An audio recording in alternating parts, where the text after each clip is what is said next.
غزل داسې د شمس صاحب چې ورته ګورم نو لمبې واخلم چې ورته ګورم نو لمبې واخلم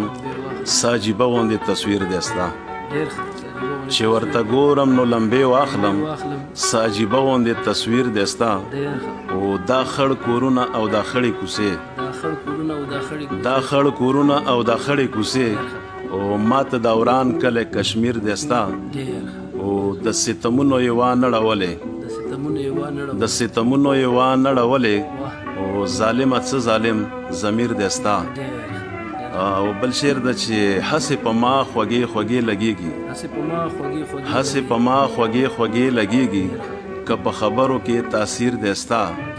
او اخري شعر یې دی چې داسې دریم دی ډاډګیرنه ورکه داسې دریم دی ډاډګیرنه ورکه او غم کې اخته د ځان په ویر دی ستا